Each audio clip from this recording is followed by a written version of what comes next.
Hello gamers, welcome back to the channel. Now that we have finished Dragon Ball Z Budokai, it's time to jump into the more controversial title within the series, and that is, of course, Dragon Ball Z Budokai 2. So the question going into this review is very quite simple.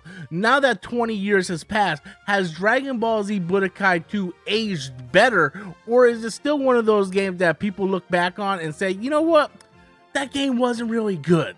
So spoiler alert, it's still not good. Which is a shame because there was so much hype behind Budokai 2. Budokai 1 was really a massive success when you look at it in terms of what it did for the fan base. It revitalized the Dragon Ball Z games here in North America, which I want to point out that a lot of people came out and said, hey Rob, just let you know that Final Bout was released before Budokai, and I fully understand that, even though I don't mention that in my Budokai review. Yes, Dragon Ball GT Final Bout had a very limited print run in North America, which was almost impossible to find, and a lot of people that did play it had burned copies with mod PlayStation, and that was really the only way to play it. It wasn't until much later on, with the success of Dragon Ball Z Budokai, that they went back and re-released Dragon Ball Z Ultimate Battle 22 and Dragon Ball GT Final Bout. And plus, at that time, Dragon Ball GT was beginning to air on Cartoon Network. So yes, I am fully aware that GT Final Bout was released prior on the PlayStation. However, it was such a limited print run that I just didn't bring that up because I thought it was pretty much common knowledge. If you're watching this video, chances are you're a Dragon Ball fan and you already know that. But yes, just to try to clear the air, Dragon Ball GT Final Bout was originally released before Budokai, but the re-release came out after the release of Dragon Ball Z Budokai. Now, as I mentioned before, there was a lot of hype going into Dragon Ball Z Budokai 2.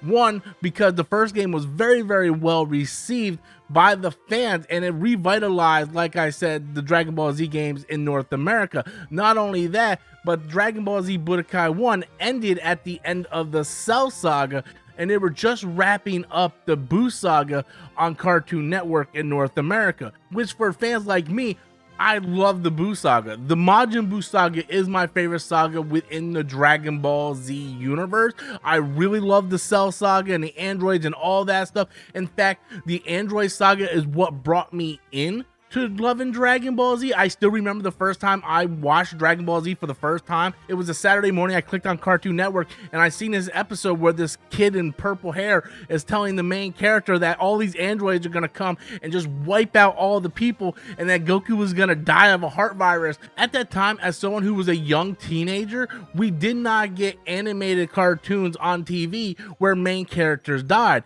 So I was instantly hooked, and I had to find out what was gonna happen to these people when these androids attack in a few years. So I was instantly hooked in, and I became a massive fan of Dragon Ball ever since that episode. In fact, I used to go and buy all the VHS tapes because they used to have the episodes come out on VHS before they would air on Cartoon Network. So I finished the Buu Saga much earlier than it aired on Cartoon Network, and I loved the Buu Saga. I loved the Buu Saga so much that I actually have a Majin Buu tattoo on my forearm. There was just something about that character that I enjoyed, because unlike Cell and unlike Frieza, he had no remorse. He could not be reasoned with. He was a killing machine, and that's all he cared about, was wiping out everything and anything. And I just love that saga so much. So when Dragon Ball Z Budokai ended at the Cell Saga, I really thought that Budokai 2 was going to pick up the ball right where that game left off and continue rolling with the momentum going into the Buu Saga. I mean, kinda, sorta, I mean, it's complicated. We'll get to it. So when you look at the cover art, you couldn't help get excited. It's like, it's everything you want to see. This cover went absolutely hard. Like, look at this cover. You have Vegito on the cover in color. You have this metallic silver background, which is just awesome, with Majin Buu in the back. And then when you go to the back, you see Evil Buu right there. We got a fusion going on. They changed the graphics to a animated cell shade graphics. Like, this looks awesome. You know, when you compare it to the Budokai 1 cover, like, this was great, but you were obviously getting the Cell Saga, and this is going to be the follow-up with the Buu Saga. That's what we all thought we were going to get, right? like I said, is complicated. So as I mentioned, it was only normal that we thought they were going to pick up right where the first game left off with the same type of story mode where you would go in and you would go through different levels and you would have these awesome cutscenes, and a lot of fans of that first game couldn't wait to jump into the Boo Saga with the same type of story mode and everything, and they were just like, no, we're not doing that. We're doing a board game. Now, I actually went back and replayed this game this past week because I wanted to give this game a fair shot. Maybe there was something I was missing 20 years ago. Maybe the younger Rob was so disappointed that it wasn't like the first game that maybe I just automatically dismissed it. Maybe there was something redeeming about this game that I missed. So I replayed this game, and I'll tell you, I didn't miss a dang thing. It still sucks. It's still trash. The story mode really doesn't make a whole lot of sense. I never really understood why they did what they did, why they switched up the formula, why they went with the board game mechanic. The board game idea probably would have worked well if they would have put more effort into it. I personally loved what they did with the first game, where it basically felt like you were playing the TV show, and I wanted to see the second half of that within this game, and they didn't give it to us. Instead, they give us this board game, which doesn't make a whole lot of sense because from the get-go, you have Radix and Nappa on the board. Radix in the anime dies before Nappa. Then you can pick whatever character you want to go along with you on this board journey thing, and one of the options is Teen Gohan, which doesn't make any sense because Gohan was a very, very little kid, didn't have any powers within that saga, but yet you could pick Teen Gohan. So already the story continuity is completely jacked. So anyone who is unfamiliar with the Dragon Ball Z storyline would pick this game up and have no idea that the continuity is completely different than that of the series. But okay, they're trying something different. Let's go along with it. Maybe this will be super fun, right? Like maybe this will be like Mario Party, but with Dragon Ball. Let's jump into it. But it doesn't get any better than that. So you can go around the board and you can pick up power-ups like defense power-ups, attack power-ups, and even capsules to add to your character's overall abilities. And that is cool. But what really kind of gets you down in the dumps is how to complete each level. There's different challenges you have to complete. Some are like, hey, find the Dragon Ball, and you complete that challenge and you move on to the next board. And the other one is like, hey, defeat the Saiyans.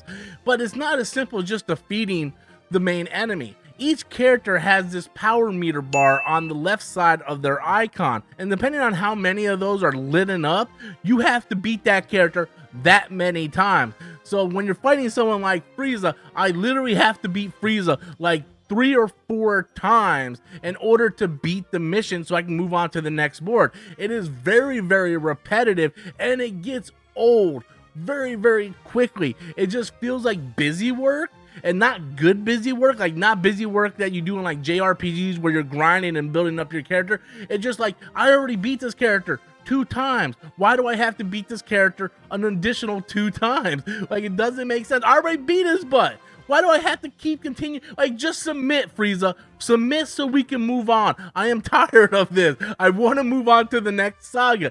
But it doesn't get better from there. From there, they just add more and more things that aren't in continuity. They try to do certain things to try to make it more challenging. Like the Boo Saga, they have Babidi resurrect Frieza and Cell under the Majin curse. And it doesn't make sense continuity-wise. So for someone like me, who was super excited to finally get their hands on the Majin Buu saga and replay that video game form, I was extremely let down. Hell, I just replayed this game this week and I was extremely let down again 20 years later. The game did not age well at all. The story mode was so bad that I went back and used the old hack that I did when I was younger by adding Goku's heart virus and the vaccine to my character, which would make my enemy's health drain quicker where I still stay healthy. So it helped me get through the story mode much easier, but it still felt like a massive chore, and it didn't get better no matter how much further into this story mode that we've got. They completely took out the CGI cutscenes. They have dialogue with a little bit of voiceover, and that's about it. You. Who are you? Are you? You've got some. The Ginyu Force. Raccoon. This is awful. This is absolutely awful. Now let's compare that to the first game. But I want you to attack him with the Kamehameha wave. That's the only thing I can think of that will lay him out for sure. But Dad, I only have the use of one of my arms, and my energy level is less than half. No. You can do it, son. You just have to let go. If you're playing this game for the first time, you would have no context of what is actually going on in this universe, and it was a massive disappointment. But with that said, not everything was gloom and doom for Budokai 2. There is some improvements over the first game. Like, for instance, the control scheme. It keeps the same control scheme as the first game. However, they improve upon that, make it much more easier to do stuff like Kamehameha and Gallic guns. There are way more moves this time. There's better transformations. Goku can go Super Saiyan 2, Super Saiyan 3. We have more characters. Team Gohan. We have Deborah, Majin Buu. We have different characters and different outfits for the characters, and they also introduced the idea of fusing in this game in order to get like Vegito or Gotenks, which was really awesome. And I really liked the graphic style that they switched up. The first game was like these 3D polygons, and in this game they went with the animated cell shaded look, and I much prefer that. So for me, they improved the control scheme, improved the graphics, did more things with the item shop and the world tournament. But when it came to the story mode, it was almost like it was an afterthought. It was like they improved all these different things, but then when they went to the story mode, they're like, look, we're not going to go through and do all these rendering cutscenes again. We're not going to do all these voiceovers. We're just going to slap a board game on it, make it look similar to what's going on in the story, and then we're just going to kind of call it a day. And that was extremely disappointing. I can't tell you how disappointed me and my friends were playing this game. The first game, we used to skip school and go over to each other's house with our memory cards and our custom characters and just play all day. But with Budokai 2, it was almost like people were ashamed to say that they had the game. It was just something that we really didn't talk about that much, other than the fact like, hey, this game isn't really good. It was a massive letdown. And that was basically the thought process of that game back in that time, where a lot of people that were excited with that first game was extremely let down. Now, if you're going into this game and you don't care about the story mode and you just want to play with your friends, I think you can fire this game up today on your PlayStation 2 and really have fun just battling back and forth. But the problem is, if you want all the characters and all the special abilities and all that stuff, you have to play through the story mode. And the story mode is such a grind to get through. That is the problem. If you want to unlock all the characters, you have to play through the story mode, which is fantastic idea in theory.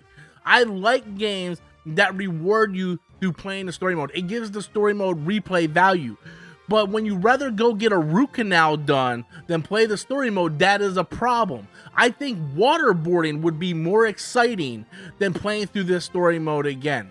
That's how bad that story mode is. It's void of all fun, and that's where the problem lies. I'm cool with them trying to do something different. That's unique. That's awesome. Take chances. But when you take a game that was very critically successful with the fans, and you change the formula so much, and it's not fun and it's not exciting, and you don't want to replay it to get your money's worth, then at the end of the day, Dragon Ball Z Budokai 2 was just a massive letdown then, and it's still a massive letdown today. But that is just my thoughts on it. But I want to know what you think. Maybe you're one of the few people out there that actually really enjoy this game, and I want to know why. Tell me in the comment box below. Why do you like this game, or why do you still dislike this game today? Leave those comments in the comment box below. And until next time, as always, I am Robert Storms, and thank you for watching.